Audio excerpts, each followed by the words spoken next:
पिछले क्लास में आप लोग कहाँ तक पढ़े थे बच्चों? बताइए तो, कहाँ तक पढ़े थे? कहाँ तक पढ़े थे? छोटी आंत के बारे में पढ़े थे और लीवर के कार्य के बारे में पढ़े थे। तो देख लिए थे कि आप लोगों ने कि हमारे शरीर में जो आहार नाल है उसमें कितनी संरचनाएं क्या है उपस्थित है, और प्रत्येक संरचना का कार्य भी क्या है अलग अलग है। तो पिछले क्लास में आप लोगों ने पढ़ा था छोटी आंत के बारे में कि छोटी आंत कहाँ से जुड़ी रहती है? अमाशय से। अमाशय के अंत और छोटी आंत का क्या शुरुआत। तो छोटी आंत में भी क्या होता है बच्चों? 3 भागों में बटा होता है। छोटी आंत कितने भागों में बचा रहता है? 3 भागों में। हाँ, एक होता है, सबसे पहला भाग कौन सा होता है? सबसे पहला भाग कौन सा होता है बताइए? ग्रहणी है। क्या है? ग्रहणी। दूसरा क्या है फिर? जेजुनम। और तीसरा क्या है आपका? इलियम। तो ग्रहणी की जो साइज होती है वो काफी क्या होती है? छोटी होती है, जो यू के आकार का होता है। ये आप लोग पढ़ चुके हैं। फिर था दूसरा मध्य भाग, जिसको क्या कहते हैं? जेजुनम कहते हैं। वो थोड़ा सा क्या है, हाँ, बड़ा है। और सबसे अधिकांश भाग जो होता है वो छोटी आंत का इलियम भाग होता है। क्या होता है? इलियम भाग। और इसी में पूर्ण रूप से क्या होता है? पाचन की क्रिया क्या होती है? समाप्त होती है। तो चलिए आज जो है उसी से रिलेटेड अगला, आज आप लोग का चैप्टर क्या हो जाएगा बच्चों? समाप्त हो जाएगा। और कल आप लोग क्या कीजिएगा? इसका क्वेश्चन आंसर बनाइएगा। तो चलिए आज जो है, जो अगला जो टॉपिक है बच्चों वो देखिए क्या है? बड़ी आंत। हाँ, क्या है? बड़ी आंत यानी क्या? Large intestine. यानी क्या कि अब जब छोटी आंत में भोजन पच गया, छोटी आंत में भोजन पच गया, तो अब तो वहां से क्या होगा कि कुछ भाग हमारे शरीर में ऊर्जा के रूप में जाएगा, और जो अपशिष्ट रहेगा वो शरीर से क्या होगा? बाहर निकलेगा। तो बाहर निकलने के लिए कौन सा अंग मददगार होता है उसके बारे में क्या करना है आपको समझना है। तो समझिए, कहता है कि छोटी आंत आहार नाल के अगले भाग बड़ी आंत में खुलती है। कहता है ये जो छोटी आंत है ना, छोटी आंत का जो अगला भाग होता है यानी इलियम के जो अगला स्टेप जो होता है, अगला जो शुरुआत होता है वो कहां पर, कहां से जुड़ता है? बड़ी आंत से। कहता कि खुलती है छोटी आंत तथा बड़ी आंत के जोड़ पर एक छोटी सी नली होती है जिसे सीकम कहते हैं। कहता है जिसे क्या कहते हैं? सीकम कहते हैं। कहता है यहाँ पर एक क्या होता है? छोटा सा रचना होता है। क्या होता है?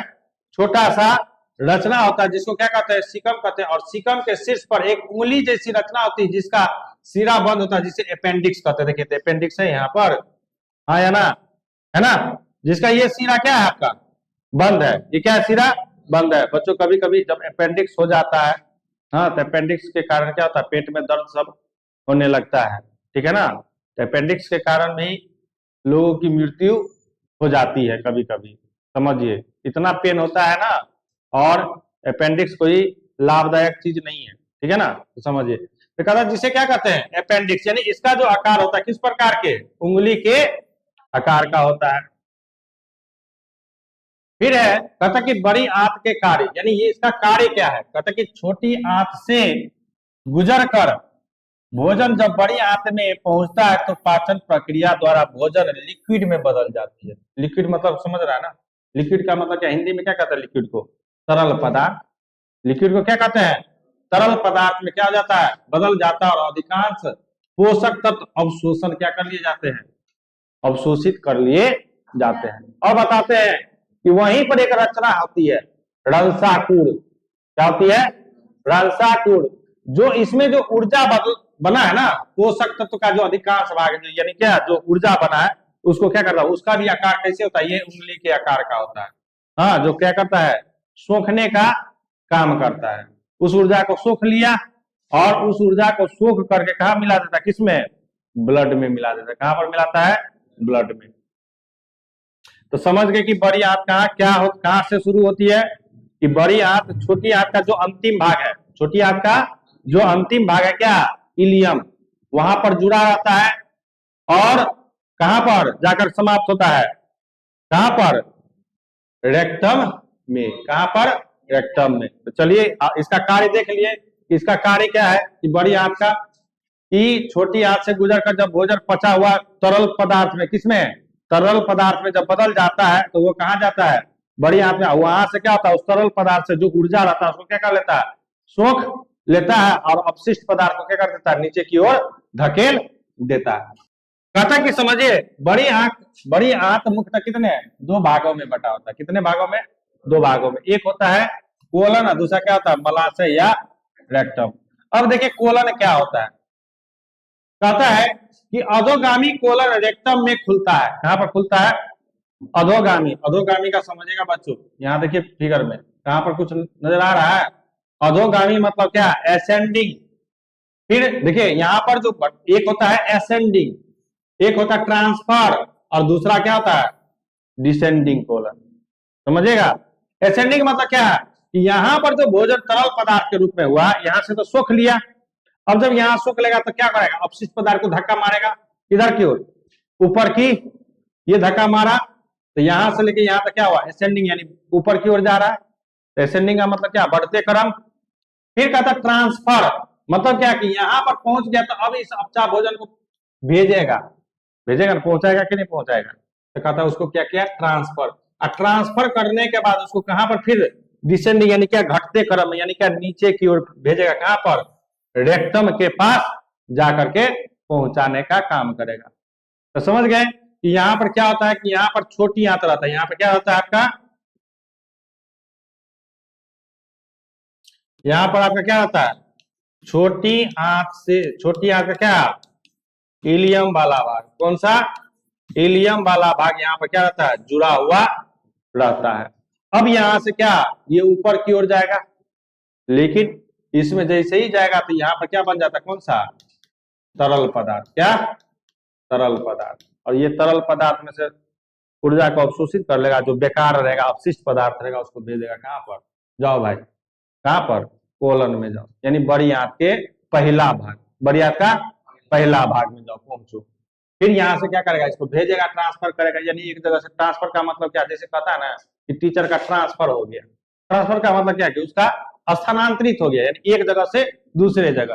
तो फिर यहाँ से क्या किया, यहाँ से लेकर करके यहाँ पहुंचा, फिर यहाँ अब आ गया तो फिर उसको डिसेंडिंग मतलब क्या, कहाँ तक पहुंचाएगा, क्योंकि मल द्वार तो रेक्टम में पर वही न जाएगा, जब तक मल पहुंचेगा नहीं तब तक हमारे शरीर से बाहर निकलेगा नहीं।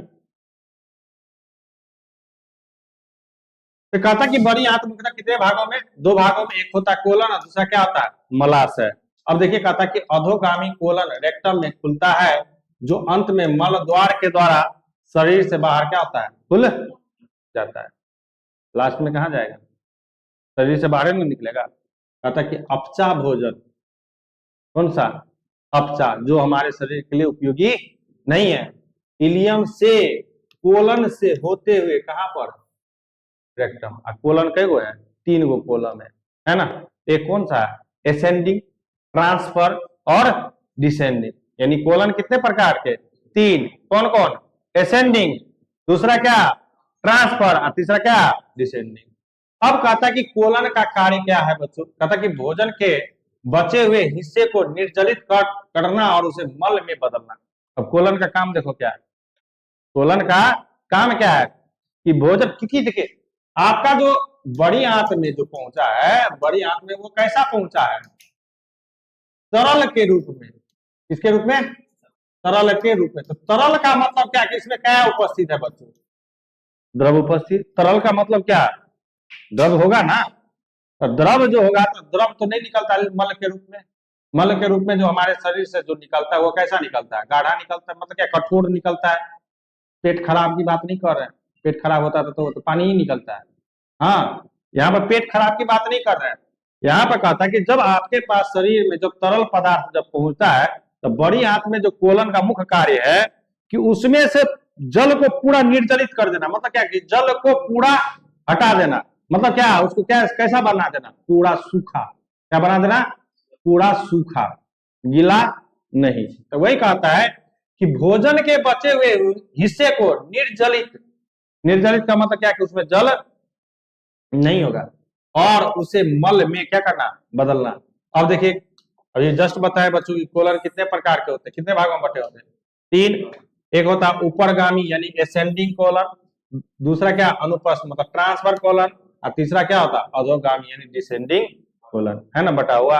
फिगर में था ना, फिगर में था या नहीं, बोलिए जल्दी आप लोग बोलते नहीं है, देखिए ना यहाँ पर स्पष्ट है ना, यहाँ पर ये क्या आपका असेंडिंग कॉलम है ना, ये आपका क्या दूसरा ट्रांसफर कॉलम, तीसरा क्या आपका डिसेंडिंग कॉलम, है ना। तो कॉलम का काम क्या है, कोई पूछ देगा कि बताओ बच्चों कि कॉलम का क्या काम है, ऑब्जेक्टिव बन गया, 4 को ऑप्शन दे देगा, तो एक उसमें ऑप्शन क्या रहेगा, मल को क्या करना, मतलब क्या है तरल पदार्थ को अपचा भोजन में से क्या अपचा भोजन को निर्जलित करना, जिससे मल क्या हो जाए कठोर हो जाए।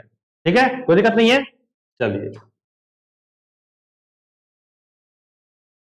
आगे है बच्चों क्या मलाशय, जिसको हम लोग क्या कहते हैं रेक्टम कहते हैं, क्या कहते हैं रेक्टम। ठीक है ना, तो कहता है कि बड़ी आंत, अभी देखिए यहाँ पर क्या होगा आपका बड़ी आंत होगा, क्या होगा बड़ी आंत। ठीक है ना, अब बड़ी आंत से ये जुड़ा हुआ है इस प्रकार से, और ये क्या आता है यहाँ से मल क्या होता है बाहर निकलता है, तो समझिएगा कहता है कि बड़ी आंत के आखिरी हिस्से के अंत से शुरू होता है, कहता है कि बड़ी आंत के आखिरी हिस्सा, आखिरी का मतलब है बड़ी आंत का खत्म और मलाशय का सॉरी रेक्टम का मलाशय का क्या शुरू, यहाँ पर क्या होगा ये दोनों होगा, यहाँ पर क्या है ये मलाशय का पहला सिरा है, ये जो आपका है मलाशय का क्या पहला सिरा है ना, हाँ या ना, ये जो है बड़ी आंत का क्या अंतिम सिरा, तभी दोनों आपस में एक जगह जुटेगा, दोनों जुटेगा कैसे, तो इसका इसका समाप्त होगा, इसका शुरुआत होगा, तो यही कहता है कि बड़ी आंत के आखिरी हिस्से के अंत से शुरू होता है और गुदा के छोटे संकीर्ण मार्ग, संकीर्ण मतलब क्या काफी पतला, संकीर्ण का मतलब काफी पतला, संकीर्ण मार्ग तक जाता है और अंत में अपचा भोजन मल के रूप में अस्थायी तौर पर रेक्टम में ही संचित रहता है। यानी क्या कि हम जो भोजन करते हैं बच्चों, अब भोजन करने के बाद जो हमारे शरीर में अपशिष्ट जो रहता है वो कहां पर जमा रहता है मलाशय में ही, कहां पर रहता है मलाशय में ही, कहता है कि अस्थाई, अस्थाई नहीं परमानेंट नहीं, परमानेंट हमारे शरीर में मल रहेगा तो हम लोग क्या जी पाएंगे, नहीं जी पाएंगे, तो अस्थायी तौर पर रेक्टम में संचित रहता है, जहां से समय समय पर मल द्वार के रास्ते शरीर से बाहर क्या होता है निकलता है। इसलिए ना हम लोग क्या करते हैं प्रतिदिन खाते हैं, तो प्रतिदिन सुबह शाम जब भी हमको लगता है जाते कि नहीं लेकिन जाते कि नहीं, क्यों, क्योंकि हमारे शरीर में उसकी आवश्यकता नहीं है, उस हानिकारक पदार्थ को, उस अपशिष्ट पदार्थ को हमको शरीर से क्या रहता है बाहर निकालना रहता है, जिसके कारण क्या हमारा शरीर क्या हो जाए स्वस्थ हो जाए। कितना कितना बच्चा का आदत होता है बच्चों की, हाँ लेटिंग नहीं करेगा, सुबह नहीं करेगा, शाम नहीं करेगा, लेकिन प्रातः काल सुबह उठो और पहला काम क्या होना चाहिए हमें, हम अपने शरीर को जितने भी हमारे शरीर में अपशिष्ट पदार्थ है उनको शरीर से क्या करना चाहिए बाहर निकालना चाहिए, जिससे हमारा शरीर क्या हो ताजगी महसूस करे। ठीक है ना, तो ये है आपका क्या मलाशय का हिस्सा है। आगे है बच्चों गुदा, जिसको एनस कहते हैं, कहता कि शरीर से मल को बाहर निकालने के लिए एनल यानी कैनाल की आवश्यकता, कैनाल मतलब एक पाइप, कैनाल का मतलब पाइप, अरे रेक्टम में तो जमाना है निकलेगा कैसे, तो कोई ना कोई रास्ता चाहिए ना, तो रास्ता एक पाइप की तरह रहता है, उस पाइप को ही क्या कहा जाता है गुदा यानी कैनाल कहा जाता है। कहता है यह प्रत्येक तरफ एक एस्फिंक्टर द्वारा बंद होती है और अंदर की तरफ इंटरनल एस्फिंक्टर अपने आप खुल जाता ताकि मल क्या हो जाए निकल जाए। कहता है कि ये 2 पार्ट होता है, मतलब क्या है ये एक बार खुल जाता है, ये क्या होता है आपस में, यहाँ पर क्या है इंटरनल है और यहाँ पर क्या है एक्सटर्नल है, हाँ तो जब ये भाग खुलता है तभी क्या होता है मल नीचे की ओर निकलता है, बिना खुले मल निकलेगा, तो वही कहता है यहाँ पर कि मल निकल जाए, कहता बाहरी एस्फिंक्टर वह है जिसे आप हाँ तैयार होने पर मल बाहर निकालने के लिए क्या करते हैं नियंत्रित करते हैं। कहता कि जब आप पर निर्भर है कि ये भाग तभी खुलेगा कि जब आप अपने शरीर से मल निकालना चाहते हैं, अन्यथा ये भाग नहीं खुलेगा। क्लियर है, तो ये था बच्चों क्या आज पहला चैप्टर का क्या थ्योरी पार्ट द एंड हो गया है। ठीक है ना, तो आप लोग क्या कीजिएगा इसको आज जा करके इसका पूरा का पूरा क्या कीजिएगा, क्वेश्चन आंसर बना लीजिएगा। और जो क्वेश्चन आंसर आप लोगों से नहीं बनेगा उसका डिस्कशन क्या करेंगे हम लोग, कल करेंगे। कोई दिक्कत है चैप्टर समझने में, कहीं पर भी कोई ऐसा पॉइंट जहां पर आप लोगों ने नहीं समझा हो और हम ऐसे बढ़ गए होंगे, ऐसा कहीं पर लग रहा है? तो वो अभी आप उस टॉपिक को पूछ सकते हैं कि सर यहाँ पर कैसे ये हुआ है। क्लियर है? कोई दिक्कत है नहीं? चले।